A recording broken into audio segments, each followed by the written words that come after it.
Well, welcome everyone to today's webinar. It's a pleasure to see you. Hopefully we'll be seeing you in person very soon and be able to network a little bit more around these events. But today we have a really exciting program in store for you, touching on probably one of the hottest topics in energy right now, which is hydrogen, which has a multitude of different faces, which are usually expressed through a color wheel, but suffice it to say, lots of different potential applications as well as potential production methods. And that latter point is one that I think we're going to hear a lot of really interesting context around today, because it ultimately touches on a proposition that will help propel low carbon energy futures. It's one that engages a carbon to value proposition where we can actually begin to think about hydrocarbons a little bit differently, not only as providing energy, but also providing raw material inputs for advanced materials and other things that basically make modern economies what they are. With that, I'm gonna go ahead and step away and hand this off to my colleague Neil Lane. He's a senior fellow in science and technology policy at the Baker Institute and a professor of physics and astronomy emeritus here at Rice. Many of you have probably seen Neil in different contexts, but really glad to be able to pass this along to him for moderation today. Neil, floor is yours. Thank you, Ken. It is my great pleasure to join you and our panelists for this important webinar. I've been looking forward to this for a long time. So good afternoon, everyone. Thank you for joining us. As Ken has mentioned, I'm part of the Baker Institute Science Technology Policy Program, which is directed by Baker Fellow Dr. Kirsten Matthews. Our program focuses on a whole broad range of policy issues that relate to the overall health of American science, engineering, technology, and applications to the public's needs, to national priorities more broadly.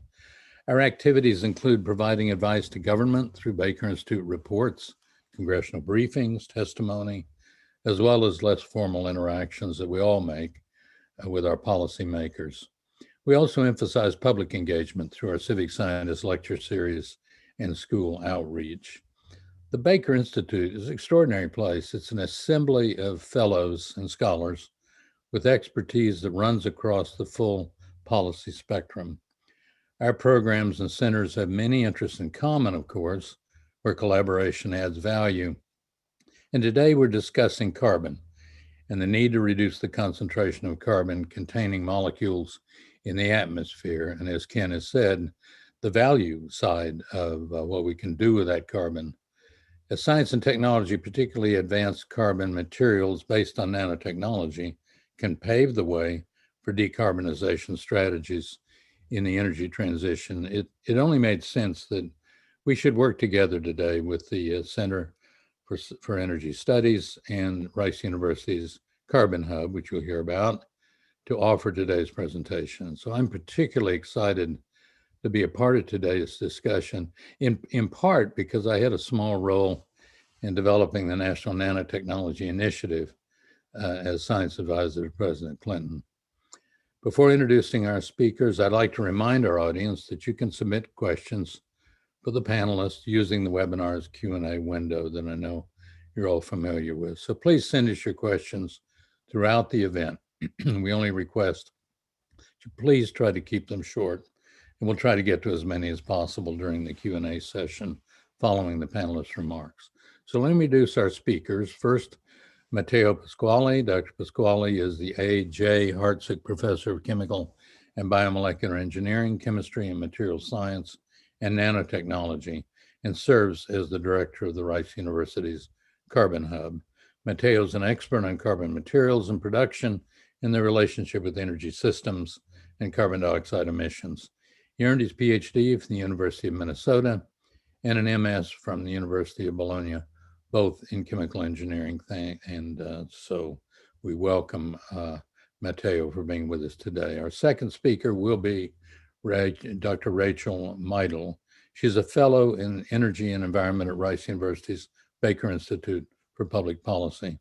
Her research focuses on sustainability, circular economy, life cycle management, safety and environmental regulations of the treatment, storage, disposal, and transportation of hazardous materials, and resiliency of energy industry. I must say, very large and important portfolio. She is a certified hazardous materials manager, has more than 20 years of experience in industry, academia, government, international affairs. Our final speaker will be Marie-Nathalie Contou-Carrere. Dr. Contou-Carrere is a research advisor for energy partners at Rice University, working with corporate research and business senior management. She develops and implements strategies to align Rice's research capabilities with companies' priorities. Currently, Marie serves as interim executive director of the Carbon Hub. She holds a PhD in chemical engineering and materials science in the University of Minnesota and an MS from the École Centrale de Paris. Thank you, Maria, for joining us also today.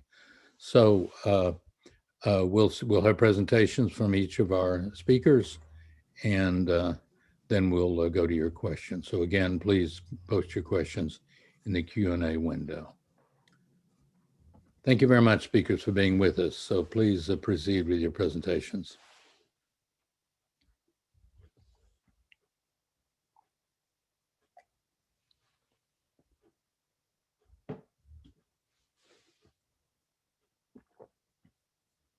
So who's going to start? Sorry, I was muted, Neil. Okay. Trying to run too many things. Running the slides, I didn't realize I was muted. Anyway, thanks a lot. Welcome to the real world, then. Yeah, it's a real university professor, very impractical. So we're here to talk about advanced materials, hydrogen, and their relationship to hydrocarbons and to a future net zero. The way I started thinking about the climate and sustainability challenge is a whack-a-mole problem.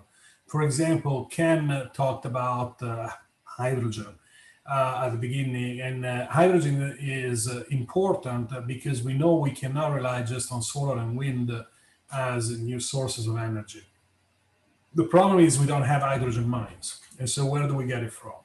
And every solution that we have so far to make hydrogen has some drawbacks. Either it takes more energy to make it than the energy of the hydrogen, as if we use water electrolysis, or otherwise it makes waste, like if we use steam methane reforming. And we give it colors, but in reality, we need to work with these drawbacks. We want to decarbonize the industrial sector, and we don't really know how to do that. And these metals are the primary offenders. We make a lot of CO2 when we make metals, particularly steel and aluminum. And there's some ideas to use hydrogen to reduce them. And of course, if we were to do that, we would need even more hydrogen. We want to lightweight our transportation systems to make them more efficient, lighter cars, lighter planes. However, when we do that, we end up using more aluminum and more carbon fibers, which are materials that have very high CO2 footprint. It takes a lot of energy, and they emit a lot of CO2 during the production process. The same thing is happening for electrification of transportation. A Tesla has about 3 times as much copper as an internal combustion engine, and it has to use a lot of aluminum because of lightweighting. And so again, we put more and more pressure on metals that are CO2 intensive. And finally, and I think this is important for especially us in Houston and Texas, but also the US, is the demand for oil and gas is likely to peak towards the end of the decade. Until COVID, we were looking more at late 2030s, early 2040s, but McKinsey just released predictions that oil and gas peak may be shifted forward by about a decade. And this is a massive amount of the world economy, and we could end up with stranded resources that we have to leave in the ground. And so the thesis today is that hydrocarbons can actually help us solve all these problems simultaneously if we don't burn them, and if we split them into hydrogen and valuable carbon. Now, to give you a sense of the magnitude of the problem we're facing, is these are the flows of oil and gas when you put everything in metric unit by mass. Okay, often we don't use the same units and we get very confused. But if you look at oil and gas, oil is about 4.2 billion tons a year. Natural gas is about 2.5 billion tons a year. That's a production. Now, most of it is carbon. It's about 82% is carbon, and the remaining is almost all hydrogen. What's interesting is, even though the mass ratio is so shifted towards carbon, the content of this hydrogen and the energy content of this hydrogen is about almost equal to the carbon. Up to this point, we have emitted almost no CO2. There's very little CO2 emitted during the production process. Most of the CO2 is emitted once we add oxygen and we use these hydrocarbons as fuel. And but we always had a different way to use hydrocarbons, which is to make materials. For example, polymers. The biggest part of this stream that I have in light blue is polymers. It's about 350 million tons a year. And polymers are materials that have very low CO2 footprint, and they're very efficient, and the carbon stays in the material, so we can use them productively. And as long as we manage their end of life appropriately, polymers are a very low footprint material. So can we change how we use these hydrocarbons? And especially, can we use the hydrogen energy from hydrocarbons so that we can lighten a little bit the pressure on renewables? And what do I mean by using energy from hydrogen energy from hydrocarbons? Well, I'll use the example of natural gas, but you could do this with other fractions of oil and gas. Or methane. Methane is primary component of natural gas. It's a carbon atom, and it's got 4 hydrogen atoms. So there's no oxygen in methane, and it can be split by giving it energy. If we give it energy, for example, this much energy is about 18.8 gigajoules, we can make a ton of hydrogen, but this hydrogen has much higher energy content. So this is a way that could make hydrogen with a positive energy output, because we could use less energy here than the energy that we produce in form of hydrogen. However, because this carbon atom is a lot heavier than the hydrogen atoms, we also make 3 tons of solid carbon. And if we want to use this carbon, we face the reality that the market for non-combustible carbon is very small. Primarily, it's carbon black. A lot of that goes into tires. And we're talking about only about 15 million tons a year. So we were talking about a flux into the system of 5.5 billion tons of carbon from oil and gas, and the capacity of the system to absorb carbon is relatively small.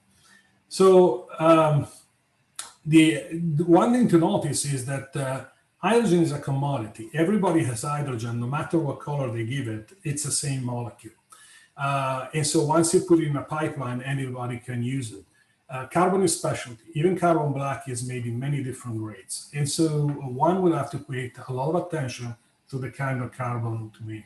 And so can we make this process and use make the right process so that we can use the solid carbon? Now, this is an old process. It's a process that was used to make carbon black here on the Gulf Coast after World War I. And it has the potential for being energy efficient. And so there's questions like, once you want to control the carbon, what's going to be the efficiency of the process? What's going to be the cost? And what kind of policies can facilitate these pathways? So where can we put a lot of carbon? This is how we use materials on a very large scale. And it's a logarithmic scale, and oil and coal and gas are over here for reference.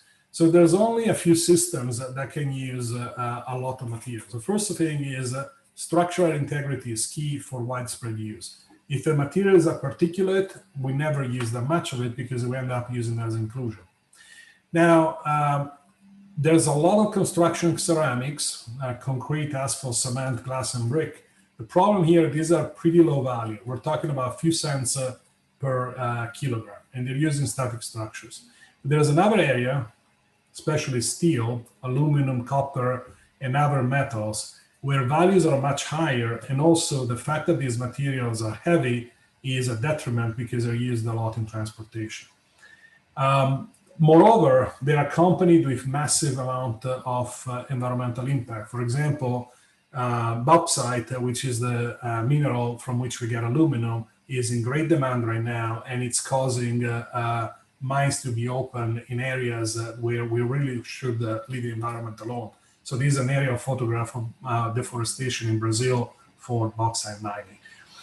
And moreover, who are the big offenders for industrial CO2 emissions? They're exactly cement, steel, and the primary metals. So together, these are about 20% of the global CO2 emissions. So if we could actually phase them out and use carbon in place of these materials, we would not only get the hydrogen, but we would displace a massive amount of emissions from industrial materials. And so, to sum it up, the concept is you start with hydrocarbons and you split them into hydrogen and the right form of carbon. And then you shape them into usable shapes. Now, this is where it ties back to what Neil did back when he was the presidential advisor to Bill Clinton. Up to 20 years ago, we could not have had a way to turn this type of carbon into usable shapes. But the difference is in the 90s, carbon nanotubes and graphene were discovered. And by now we have methods to actually make materials on the macroscopic scale, not the nanoscale, from carbon nanotube and graphene. If you look at the picture I'm trying to show you, this is a fiber, and it's made only out of carbon from natural gas. And it was made with co-production of hydrogen. So this is no longer just a concept, it's something that has become reality in a few years ago. And these type of materials are endowed with properties such as strength, thermal and electrical conductivity that make them overlap with metals and other construction materials. And so they could be put in very large scale applications. Now, this is not the only thing that could be done. For example, we use biochar to improve soils. And so we could also make grades of carbon that could be used for soil amendment and reduce fertilizer use. And so you see how we could have multiple angles to take valuable carbon out of the hydrocarbons, end up with byproducts hydrogen, and also displace emissions from other industrial sector areas. And right now, the production of these materials is low and it's relatively inefficient, but it could be pushed to go to large scale quickly, the way wind went to large scale quickly, the way plastics went to large scale quickly, and the way solar is going to large scale quickly. But this requires organizing and accelerating and making a very deliberate effort. And I'm going to let Rachel talk about what are the policy implications of this concept. All right, thank you, Matteo, and welcome everybody. And thanks everybody for joining us. So I want to bring sustainability into this discussion because more and more we're seeing industries and governments around the world commit to global climate and sustainability targets and strive for carbon neutrality to meet the Paris Climate Agreement, the UN Sustainable Development Goals, and the UN Global Compact. And corporations are aligning around sustainability more than ever before and building these into their business strategies through corporate social responsibility and ESGs. There's also investor demand for investment products and financial services that incorporate sustainability and ESG factors. And these are moving into the mainstream. In the Biden administration, ESG is taking center stage. So sustainability is being pushed to the forefront. We're seeing that more in a lot of these aggressive plans, and also for securing environmental justice and equitable economic opportunity. Next slide, please. So what is sustainability here? So it's important to point out that climate change and CO2 emissions, they're getting a lot of attention, but those are just two pieces of the sustainability equation. Sustainability really is in its truest sense, is more than just switching to renewables or opting to drive an electric vehicle. It's really a systems level approach that factors in the environmental, the social, and the economic metrics. And then it also assesses how these all interact with one another. So we look at subdomains like geopolitics and impacts to indigenous communities and socio-technical capabilities. So it's all about quantifying and understanding what the risks are, what are the trade-offs, all of the unintended consequences from a life cycle perspective. So from cradle to grave, across the entire supply chain. So this is what leads to long-term system balance. And there's very little understanding of the application of this in today's policies and decision-making. Next slide, please. So for the Biden administration, sustainability is taking center stage, and it's being memorialized throughout several executive orders, which I have listed below, not an exhaustive list by any means, and the $2.3 trillion infrastructure bill and actions within each respective agency. Congress is also addressing segments of sustainability through the Clean Future Act and other legislation. So there's enormous opportunities to leverage these policy pathways, but we have to remember that in doing this, we have to have full insights into all of the risks and the vulnerabilities and the gaps along the supply chain and understand all of the full life cycle impacts of the materials and the minerals and the fuels of our current technologies, and also all of the alternative and future technologies. And we also have to ensure that we don't prematurely favor certain technologies without a full understanding of the systems level impacts and indiscriminately exclude energies and materials that are domestically and abundantly available and have potential clean, viable, and sustainable pathways. So comparative analysis of all of this is really needed for that. So building back better in America, all of this requires access to domestic sources of clean, affordable, and reliable energy.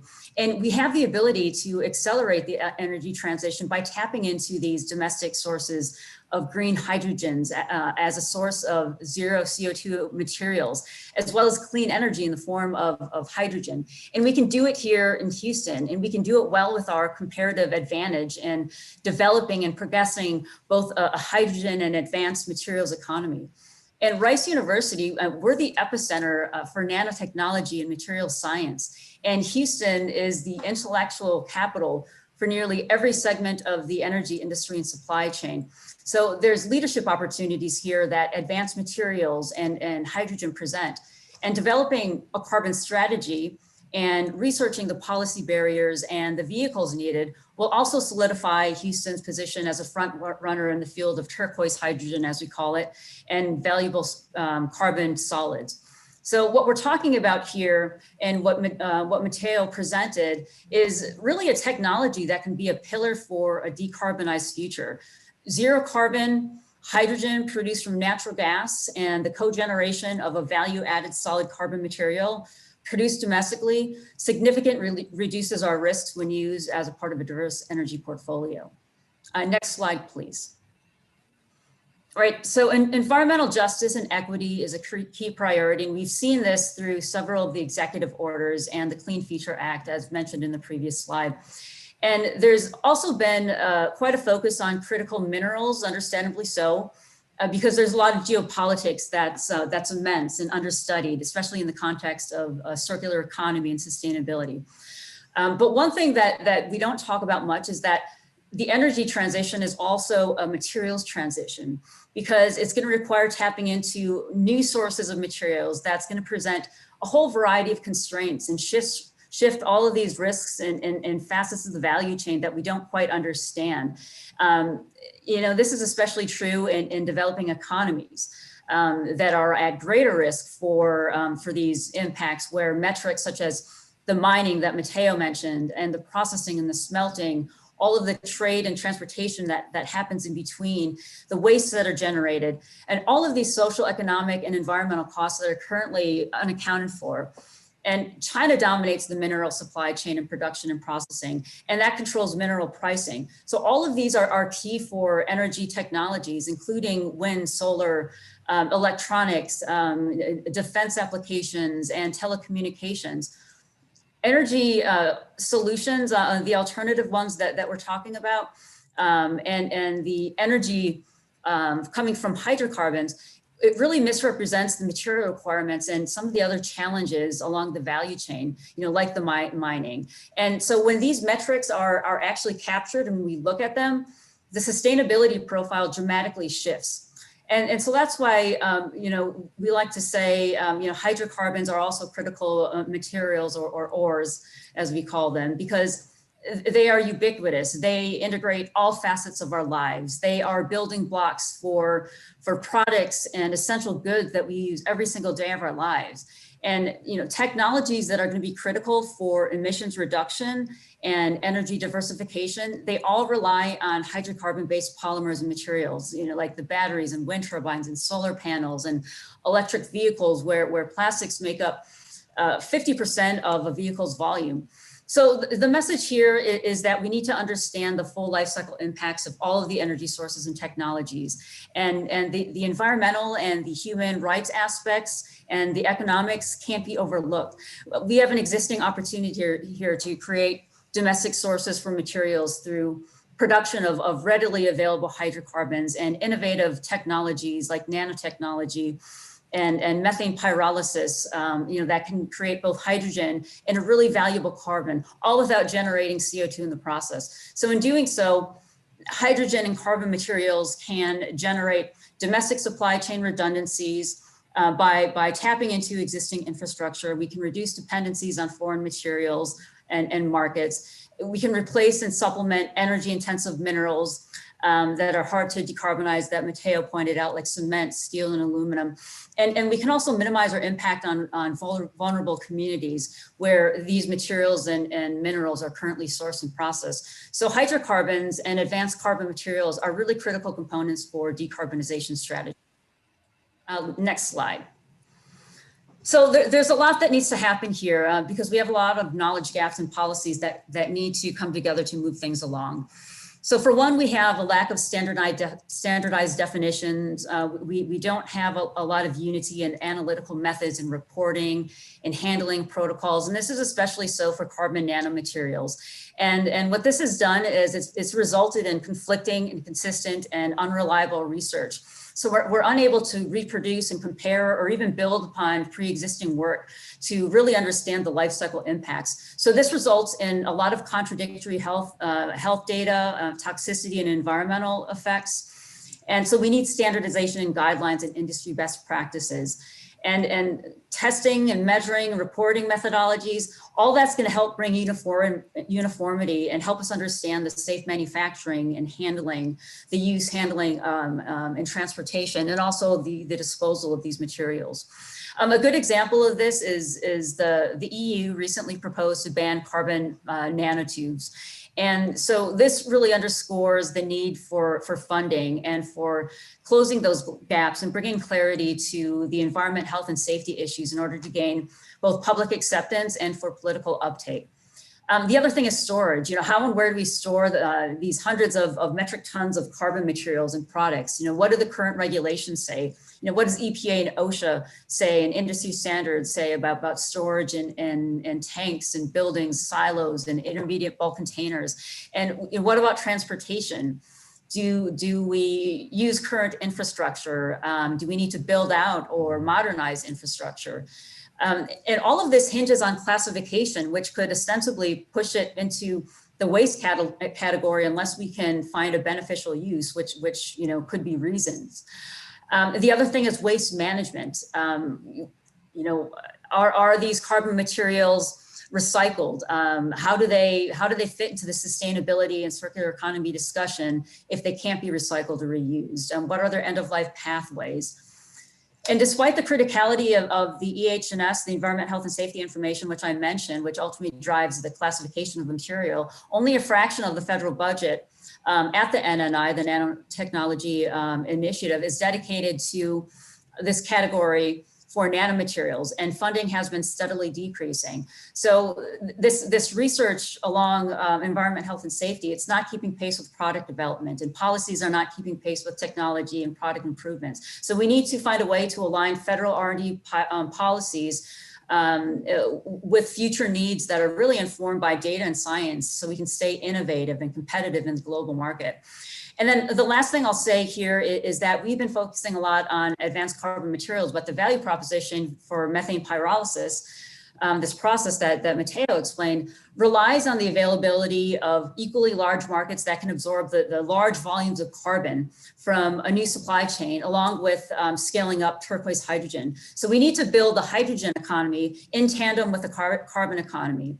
So all of these policies that I mentioned for carbon, like storage, transportation, safety, waste, all need to be addressed for hydrogen, and policy frameworks developed for both of these in order for hydrogen's overall success. So see, these are some of the issues that we're working on at the Baker Institute and that I'm collaborating with Michelle Foss and her Energy, Minerals, and Materials program to look at all of the essential elements, minerals, and impacts across the life cycle. We've been interacting with the Biden administration and Congress on supply chain issues with the executive order that was released. And so we're also collaborating a lot with the Carbon Hub and other industry and academic partners. So I will turn it over to Marie for her remarks.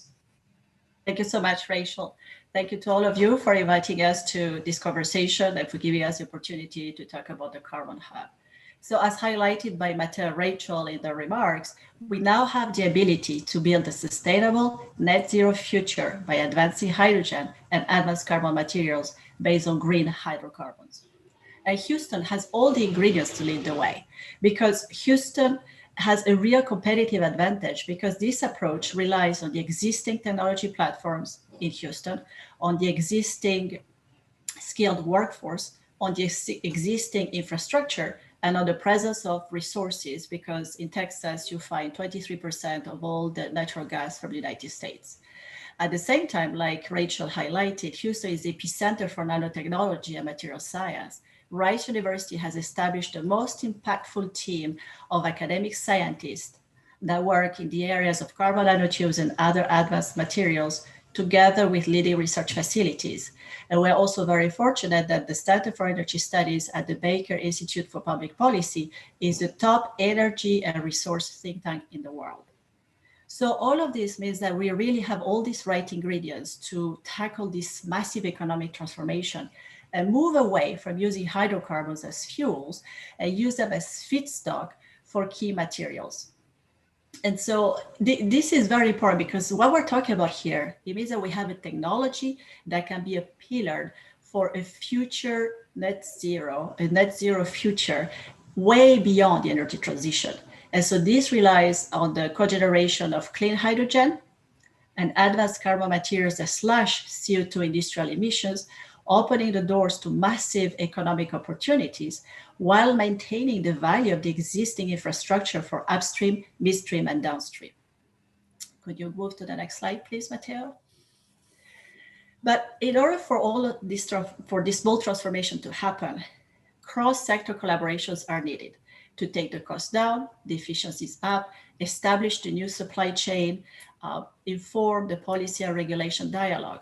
So because of that, that's why Rice University established the Carbon Hub in 2019, an institute that brings together industry, academia, and federal labs. The goal of the Carbon Hub is to advance the sustainable, reliable, and affordable production of hydrogen and advanced carbon materials that displace CO2 and energy-intensive materials such as metals. So the Carbon Hub was established with a $10 million commitment by Shell, and additional funding by the Prysmian Group, which is the world-leading company for cable manufacturing, and additional funding by Mitsubishi Corporation Americas. And we're looking forward to announcing very soon the addition of 2 corporate partners. In addition to bringing the whole supply chain together, from the hydrocarbons producers to the semi-products to the end users of these carbon materials, we are also creating a wide research ecosystem that today counts over 80 researchers in over 20 research organizations in 5 different countries. Last year, the budget for sponsor research was around $1.3 million. And this year, the anticipated budget is around $2 million. If you could go to the next slide, please, Matteo. So in order to really enable this paradigm shift in how we use hydrocarbons, the Carbon Hub comprehensively integrates and articulates 4 key areas. So there is a community building arm, the Piazza, where the scientific and engineering community come together to pursue these technological solutions. An education and workforce development arm, the Scuola. A policy development arm, the Foro, where you have to ensure that technology development, policy, societal needs and perceptions remain in sync, and a research arm, the bodega, where the science and technology problems are investigated. Because of its goals, the Carbon Hub is well aligned with several of the United Nations Sustainable Development Goals. Because the goal is really to produce, to enable the sustainable, reliable, and affordable production of hydrogen. So that's a clean source of energy, no CO2 emissions from hydrocarbons, and also the production of advanced carbon materials that can displace CO2 and energy-intensive metals, which means that we're decarbonizing the hardest of all to abate sectors, the industry sector. And we're also displacing these metals with lighter materials, which means that we improve the energy efficiency of the transportation fleet. So this is what the Carbon Hub is about. How do we make it happen? And in the next slide, I just want to highlight that the Carbon Hub partners with industry, the research directions, what needs to happen is informed by industry needs. And I want to leave you with a vision of what this net zero future would look like. So Dr. Mark Guthropp is an architect at MIT. He's one of our academic collaborators, and we're partly funding one of the projects he is working on with major funding from ARPA in the Department of Energy. So he's building a house entirely made out of carbon materials. So this is a future that is here that we can make happen. But in order for this to happen, we need you to join us. So the last slide is, will you join us? Will you help us accelerate this transformation? Thank you. So thank you everyone for the wonderful presentations, and clearly appreciated by our attendees based on the questions that they have posed. Let me just start though, Marie, by asking, why is this really the right time? This is a very ambitious undertaking. Is this the right time to do this? Is it just because the later we wait, the more problems we face? Or are there other elements of the timing that happen to be just right for Houston or the nation or the world? If you could comment, and other panelists may wish to. Thank you for the question. Yes, this is the right time, and there are a few reasons about it. First, hydrocarbons are not considered scarce anymore. A few years ago, if you had suggested that we should use hydrocarbons to make materials at very large scale, people would have said, no, we need hydrocarbons primarily to get our energy. But that's not all. There's also an increased pressure from shareholders, governments, society at large to hold corporations accountable for the life cycle emissions of their products, exactly what Rachel was talking about. So now is the right time to use a systems approach to account for all emissions, scope 1, 2, and 3. And governments and corporations are ready for a bold move. This is a bold move. And so that was the background, the environment in which we're working. But the technology is here. What we want to make sure people understand is that this is not a 40-year dream. This is already happening. The steps to go from hydrocarbons to these advanced carbon materials are already proven. We already have those materials. Matteo was showing them to you. So right now, the emphasis has to be in improving the efficiencies and taking the cost down. But even when it comes to cost, we're not that far off.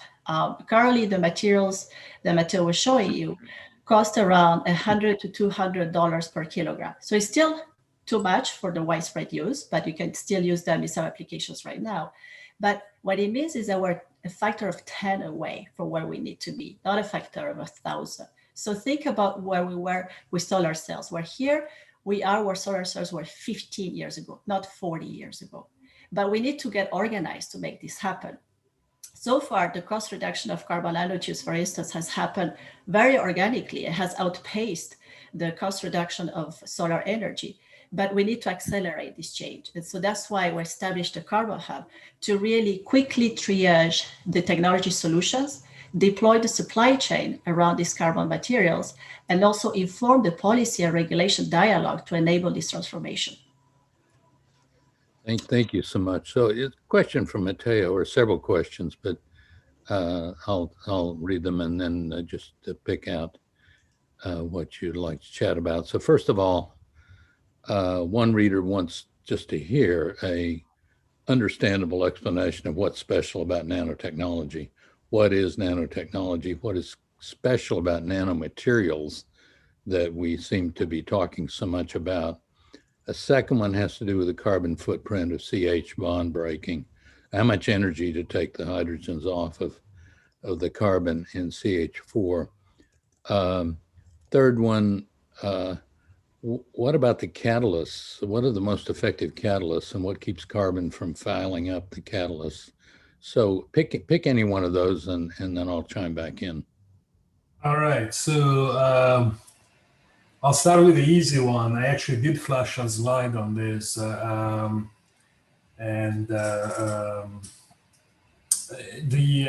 see, the energy cost of splitting hydrogen and carbon. I'll give you the case of methane. It's a little bit different depending on what hydrocarbon you have. This is 18.8 gigajoules per ton of hydrogen. So this will be, you start with 4 tons of methane, you make 3 tons of carbon, 1 ton of hydrogen. Now this is a minimal energy, right? It's for a process that's 100% efficient. Now, if you look at this as a way to make hydrogen, once you're 13% efficient, you're using as much energy as you make from the hydrogen. But what I'm telling you, don't look at this as a way to make hydrogen. Look at this as a way to make carbon, because we're making a lot more carbon. Now, if you were to be 10% efficient, which means it would take more energy to do the splitting than the hydrogen energy, you would still be making the most efficient material that anybody's ever made. The reason is simple. When you make aluminum or iron or steel, you don't mine aluminum, you mine aluminum oxide, you mine iron oxide, which is the form of a mineral that has the lowest amount of energy. So you got to pull out of that oxygen and take it back to the high energy level. Here we start with something that is already a high energy level. That's why we can use it as fuel, and we shouldn't, because it's a waste. So the even at energy efficiency of 10%, this would be an extremely efficient way of making materials. And materials, I mean, as long as you make a material like the one I showed you, and not a material that you have to throw away, right? So that was one of the questions. The CO2 footprint, then it's really related to the energy. There's no chemical CO2 footprint. This, again, is a big difference from aluminum and steel. The way we have to pull the oxygen out of bauxite or aluminum oxide or iron oxide is we have to use carbon to pull out that oxygen. And so there is a stoichiometric emission of carbon dioxide in steel and aluminum production, no matter how we get our energy. Here, there's no stoichiometric CO2 production. And the question then is, how do we get our energy? And usually what I say, let's index it to the mix. And so then, but then it becomes a matter of how comparatives, is as bad as making aluminum or steel. Right now, the energy efficiency of these processes, for the cost that Marie said, it's probably 1 to 2%. But this is in a situation where nobody's trying to make it efficient. This is like having aluminum in the late 1800s or steel in the early 1800s, before it were industrialized. The last question was nanotechnology. Well, nanotechnology essentially is what's letting us do this, much like chemistry and metallurgy was what propelled steel and aluminum from being artisanal products to being large-scale products. So it is the science that lets you understand and control processes at a scale which is very close to the scale of molecules. For example, here, the transformational aspect is that the carbon in the materials that I have in my hands is assembled at the small scale into tiny little molecules that have about the same diameter as a strand of DNA, and they're much longer than their diameters, 1,000 to 10,000 times. So having that control, having the ability to view it as you make it, this is what is giving us the ability to make a new form of matter and to make it so efficiently. Thank you, Matteo. So let me turn this question to Rachel. Sounds to our listener like this technology might actually propagate the use of fossil fuels, how does that fit into a world where there's a considerable interest in actually phasing out fossil fuels? Is there a direct connection? How does this go about helping us, if you like, deal with the issue of burning fossil fuels? Well, yeah, I like to put it this way. So I look at it as decarbonization. And so if our goal as a country is decarbonization, then advanced carbon materials and turquoise hydrogen that's created through this process in natural gas that produces zero CO2 in the process does just that. And if our goal as a country is sustainability, then regarding this technology, we can't forget to understand and quantify on a life cycle basis all the lesser known impacts that are shifted throughout our global complex network, like biodiversity loss, water quality, and human rights, and hazardous waste disposal. I mean, so this very systems level quantification could quite possibly paint a very different picture than what one believes a 100% renewable, fully electrified future looks like. But if our goal is phasing out fossil fuels, regardless of all costs, full understanding of all of these risks and vulnerabilities across our supply chain for all of these technologies that will replace them, like mining and processing and our over-reliance on China, then I think we've missed the bigger picture of what decarbonization and sustainability really means. So I think, in this sense, any policy that's implemented should be technology neutral and focus on the desired end state. That's decarbonization, right? If that's our goal, then we can broadly focus on things like carbon content and the overall life cycle metrics rather than a specific technology or energy source. So yes, it is still reliant on hydrocarbons and existing natural gas infrastructure, but it has such great potential to contribute to large-scale decarbonization efforts. And it can't be discounted, especially if it has more favorable sustainability profiles across the entire life cycle than some of the other alternative energy fuels and systems that we're looking at. And also keep in mind too that this process doesn't have to be done with through fossil fuels. I mean, it can be done with biogas as well. Chemically, there's really no meaningful difference between that and natural gas.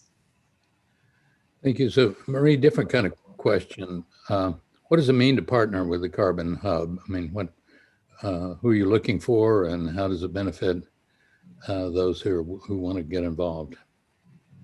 So we're looking to partner with companies along the potential supply chain, from the hydrocarbon producers to the semi-finished products, to the OEMs, to the end users of these materials.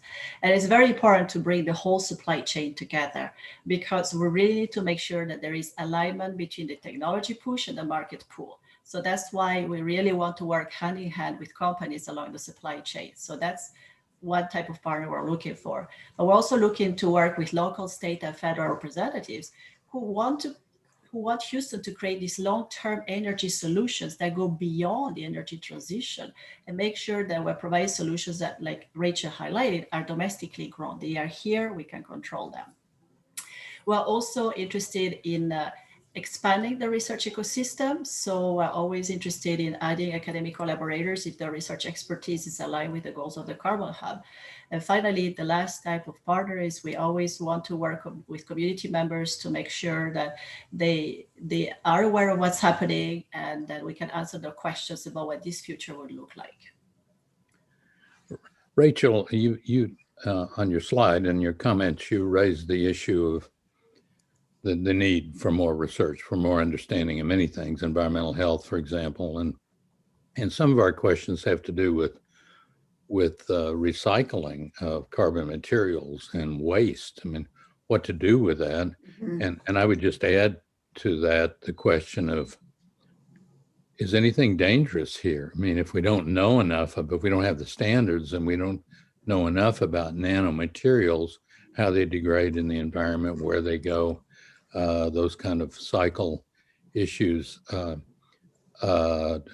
how far should we go, how fast, essentially. So the recyclability of the materials, and then also the health and safety issues of nanomaterials. Yeah, and that's where I focus on this too, and that's where you know, a lot of the research focus, I think, should be. You know, there's a lot of focus on technology development and R&D, which is great, because we need to be innovative to move into the new future of diversification.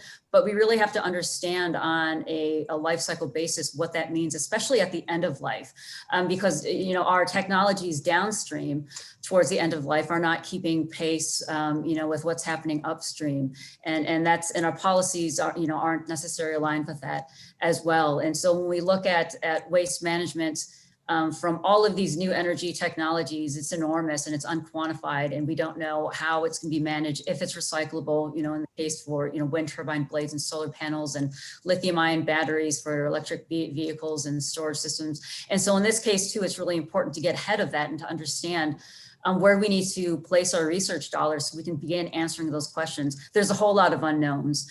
And if we don't get to the bottom of those things and have a greater understanding and clarity of them, you know, a lot of these carbons that aren't, you know, that are being produced, if we can't find value in them, if they don't have markets that can be absorbed, and if we don't understand, you know, the toxicity, especially for carbon nanotubes, because of the you know, because of the research that's conflicting, we're going to end up in a place where you know, they can't be absorbed into markets. So understanding what the toxicity, public health impacts are super important, but we really need research dollars and money dedicated to those things, and also you know, policies that help shepherd those things along. And all of those things are really going to help guide us to a circular economy, to create an understanding of you know, creating a circular carbon market in this. But without that,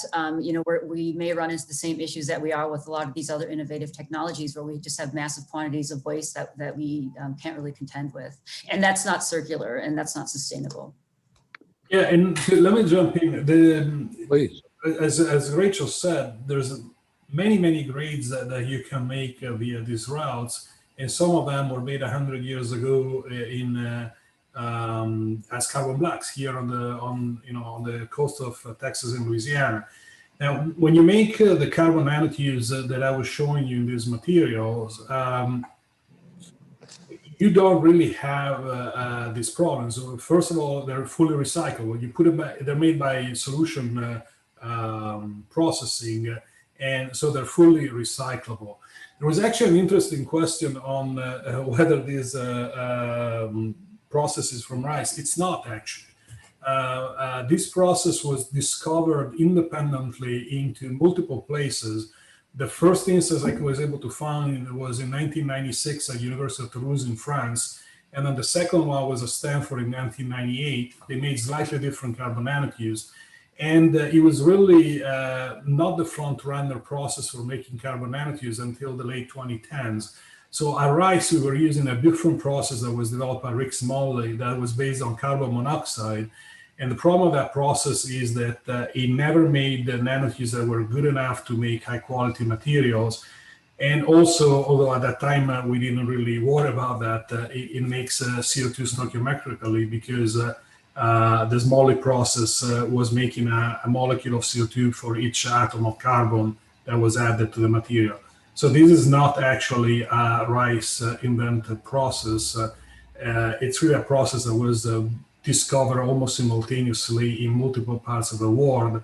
Now, of course, at that time, nobody cared about using these as a sustainable material. Everybody wanted to make the strongest and most conductive material that would ever be made.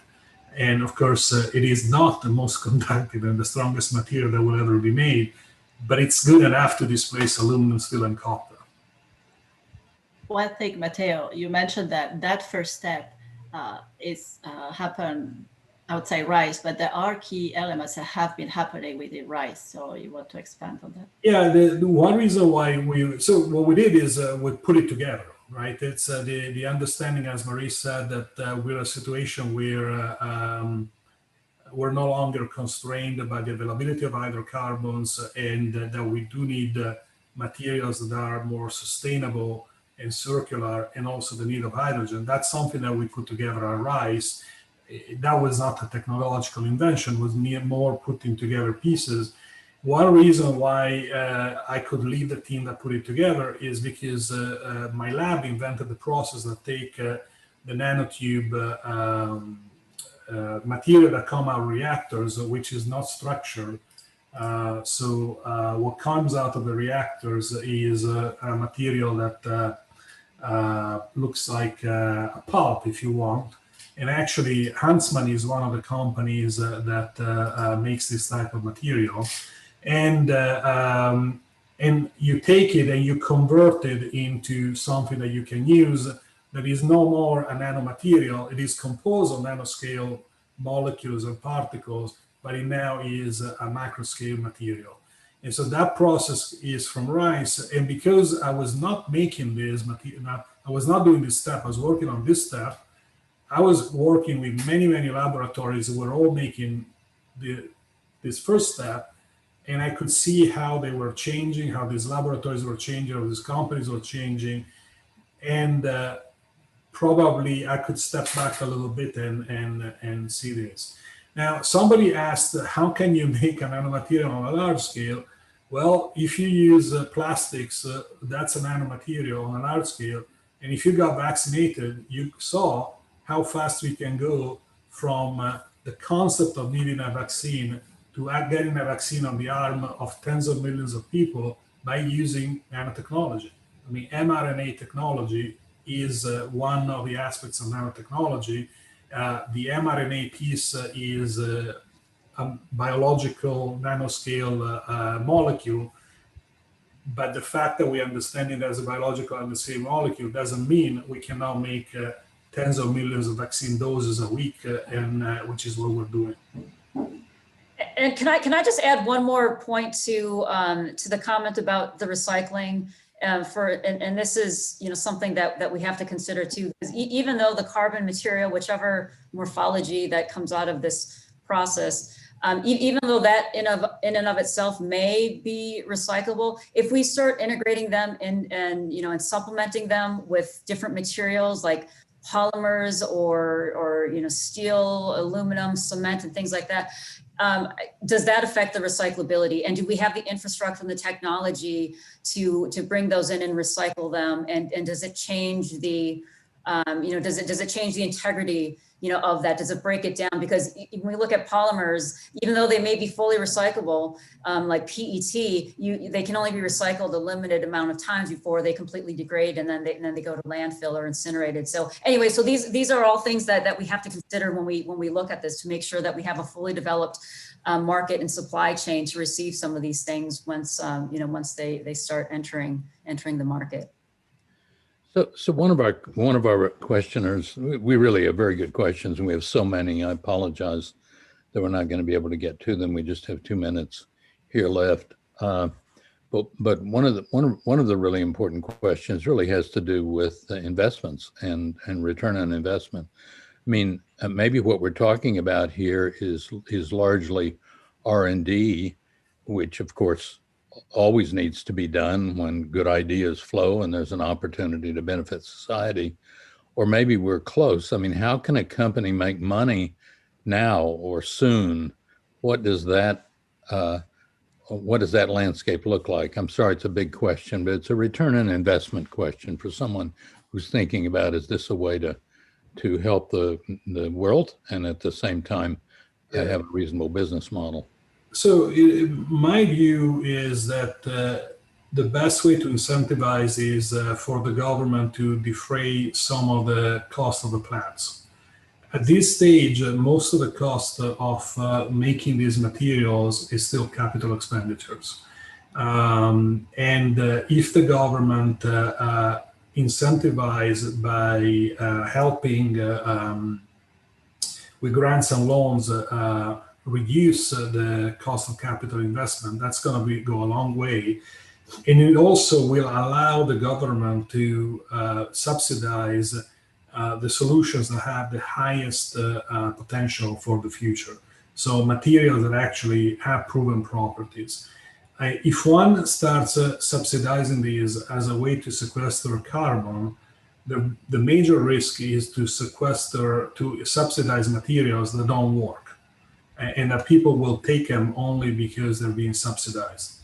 So it's a little bit like if you think about the subsidy for solar, it was done when solar cells were working and they were too expensive. It was not done for a technology that wasn't really working, right? They were already delivering electricity, and they were just too expensive. So I think that that's a way I would suggest to do it, and also that is how you can drive down cost, because if you co-finance investment on larger plants, then you can answer several of the questions that were in the chat, which is how efficient is this? Because you really see efficiency when you go to scale, and so you really cut the time to deployment by potentially a decade or more. Yeah, I mean, I just want to add, I know we're out of time here, but policy can absolutely play a role here in advancing incentives for, solid carbon and hydrogen economy. It's going to help de-risk investments. It's going to help resolve regulatory uncertainty. So there's certainly a precedent for this in accelerating carbon value chains. We've seen this played out in advancing renewables here, and it can happen similarly here in this energy value chain. Thank you. We are out of time, and so I wish we had another hour. We've got lots of questions, and I know the questions will be collected and made available to all of you. And if you have follow-up questions, contact any of us. We're all available on the RISE directory, but you could also just send them to neil@rice.edu, which is me, and I'll make sure that everybody has a chance to hear whatever's on your mind. Again, I'm sorry we didn't get to all of them. I want to thank the audience for your attention and those excellent questions. Invite you, of course, to the many virtual events that are being hosted by the Baker Institute, and you can always find information on those events at the Baker website. So on behalf of the Science Technology Policy Program and the Center for Energy Studies, I certainly want to acknowledge all our supporters that make our policy research and events like this possible. And last but certainly not least, we all want to thank the Baker Institute staff for their support in organizing today's event. So until next time, hope everybody is staying safe and healthy. Thank you for joining us, and let us hear from you. We'd like to have your feedback. Bye-bye all.